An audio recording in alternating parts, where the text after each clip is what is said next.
Iran के सख्त रवैये के कारण पूरी दुनिया में तेल का संकट खड़ा हो रहा है। दुनिया इस संकट से जूझने के लिए तैयारी में जुटी है, लेकिन ऑयल वॉर के बाद अब ईरान डेटा पर प्रहार करने की तैयारी में है। ध्यान से देखिएगा, क्योंकि यह खबर आपके रोजमर्रा के जीवन से जुड़ी है, उस चीज से जिस पर आपकी सबसे ज्यादा निर्भरता है, यानी कि इंटरनेट। बैंकिंग से लेकर वॉर तक, एआई से लेकर आपकी मोबाइल चैट तक, सब कुछ एक अदृश्य नेटवर्क पर टिका है। लेकिन अब यह अदृश्य नेटवर्क ईरान के टारगेट पर आ गया है और उसने धमकी दी है कि वो पूरी दुनिया की इंटरनेट वाली नस काट देगा। इंटरनेट केबल्स को लेकर यह सनसनीखेज दावा ईरान की एक न्यूज एजेंसी ने किया है। न्यूज एजेंसी ने बयान जारी करके कहा है कि अंडर सी यानी समुद्र के अंदर की इंटरनेट केबल्स पर हमला संभव है। तस्लीम न्यूज एजेंसी ने अंडर सी केबल्स का नक्शा भी जारी किया है। धमकी दी गई है कि अगर अमेरिका और इसराइल के साथ तनाव बढ़ा तो डिजिटल इंफ्रास्ट्रक्चर पर हमला संभव है। आपको बता दें कि तस्लीम न्यूज एजेंसी IRGC से जुड़ी है, जो कह रही है कि अगर हालात बिगड़े तो खाड़ी देशों की डिजिटल दुनिया में तबाही आ सकती है, क्योंकि इंटरनेट की असली ताकत जमीन पर नहीं बल्कि समुद्र के नीचे छिपी है। कल्पना कीजिए, आपके फोन पर WhatsApp, Facebook, Instagram, banking, cloud, AI सब कुछ सही काम कर रहा है, लेकिन अचानक सब बंद हो जाए, ना कॉल, ना ट्रांजैक्शन, ना मैसेज, और आप दुनिया से कट जाएं तो क्या होगा? सोचिए, थिंक अबाउट इट। ईरान यही धमकी दे रहा है क्योंकि उसे अंडर सी केबल्स के जाल की पूरी जानकारी है। दरअसल आपके मोबाइल पर या आपके वाईफाई पर जो इंटरनेट आ रहा है, उस इंटरनेट के ऑप्टिकल फाइबर तारों का विशाल जाल समुद्र के नीचे बिछा हुआ है। इन ऑप्टिकल फाइबर तारों से दुनिया का 95% से ज्यादा डेटा ट्रैवल होता है।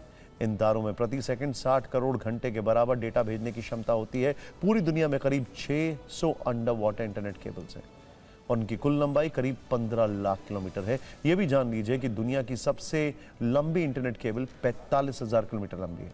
हर सेकंड इन केबल्स के जरिए इतना डेटा ट्रैवल करता है जिसकी गणना बहुत मुश्किल है। यानी पूरी डिजिटल दुनिया की सांसें इन पतली तारों पर टिकी हैं और अमेरिका को परास्त करने के लिए ईरान दुनिया भर में इंटरनेट का दम घोटना चाहता है।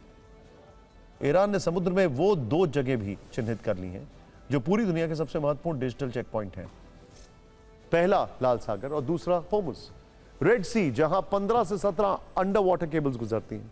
करीब 30% ग्लोबल इंटरनेट ट्रैफिक यहीं से कंट्रोल होता है।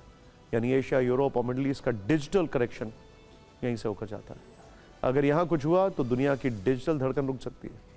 अब आते हैं होर्मुज स्ट्रेट पर, जहां 7 से 14 अहम इंटरनेट केबल्स मौजूद हैं जो एशिया को यूरोप से जोड़ती हैं, और खाड़ी देशों के लिए ये अंडर सी केबल्स बहुत महत्वपूर्ण है। यही ईरान इस जगह को डिजिटल हथियार बनाने की धमकी दे रहा है। अगर ईरान ने ये डिजिटल केबल्स काट दी तो खाड़ी देशों में इंटरनेट बंद हो जाएगा। आपके मन में यहां सवाल होगा कि इसका असर भारत पर भी हो सकता है क्या? कैसे आसान भाषा में समझते हैं। दरअसल भारत का 60% इंटरनेट ट्रैफिक वेस्टवर्ड यानी पश्चिमी की ओर ट्रैवल करता है। ये उन केबल्स के जरिए जाता है जो मुंबई से पश्चिम एशिया और यूरोप जाती है। इस इंटरनेट ट्रैफिक का एक हिस्सा होर्मुज और रेड सी से होकर गुजरता है। बाकी भारत का इंटरनेट ट्रैफिक ईस्ट को जाता है, जो चेन्नई से सिंगापुर और पैसिफिक की तरफ जाता है। अगर होर्मुज या रेड सी की केबल्स प्रभावित हुई तो भारत में इंटरनेट पूरी तरह बंद नहीं होगा, लेकिन इंटरनेट ट्रैफिक को रीरूट करने की जरूरत पड़ी तो इंटरनेट की स्पीड कम हो सकती है। यानी वर्तमान स्थिति में असली समस्या भारत के लिए नहीं बल्कि अरब देशों के लिए। तनाव के इस माहौल में अगर ईरान ने इंटरनेट केबल्स को टारगेट किया तो उन्हें रिपेयर करने में भी हफ्तों का वक्त लगेगा। इंटरनेट केबल्स टूटने से डिजिटल ब्लैकआउट की स्थिति पहले भी हो चुकी है। जब वर्ष 2022 में टोंगा में ज्वालामुखी फटने से अंडर सी केबल्स टूट गई थी, इसके बाद कई देश हफ्तों तक दुनिया से कट गए थे। यहां हम आपको इन इंटरनेट केबल्स का इतिहास भी बताते हैं। वर्ष 1850 में इंग्लैंड और फ्रांस के बीच पहली कमर्शियल टेलीग्राफ लाइन बिछाई गई, लेकिन ये कुछ ही हफ्तों में टूट गई।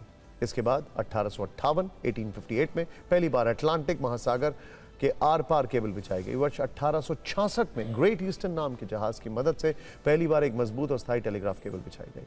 वर्ष 1956 में पहली ट्रांस अटलांटिक टेलीफोन केबल बिछी। उसने एक साथ 36 टेलीफोन कॉल्स को सपोर्ट किया। इसके बाद वर्ष 1988 में पहली fibre optic under water cable बिछी। इसने डेटा ट्रांसफर की स्पीड को कई गुना बढ़ा दिया। अब आपको डोनाल्ड ट्रंप की नॉटी और नाइस लिस्ट के बारे में बताते हैं, जो आज पूरी दुनिया में ट्रेंड कर रही है। ये लिस्ट ईरान युद्ध में अमेरिका की अनसुनी करने वाले और उसकी मदद करने वाले देशों पर आधारित है। ट्रंप प्रशासन ने यह नॉटी और नाइस लिस्ट तैयार की है, जिसमें नेटो देशों को ईरान के साथ चल रहे युद्ध की उनकी भूमिका और रक्षा खर्च के आधार पर बांटा गया है। लिस्ट में जो देश नाइस की कैटेगरी में है, खबर है कि उन्हें अमेरिका से विशेष रियायत मिलेगी, जबकि नॉटी देशों को गंभीर परिणाम भुगतने पड़ सकते हैं, जैसे अमेरिका उन देशों से अपनी सेना हटा सकता है, रक्षा तकनीक देने पर रोक लगा सकता है। खबर है कि अमेरिका ने पोलैंड और रोमानिया को नाइस यानी अच्छे देशों की कैटेगरी में रखा है। इस विचार के पीछे अमेरिका के युद्ध मंत्री पीट हेग्सेथ का हाथ माना जा रहा है।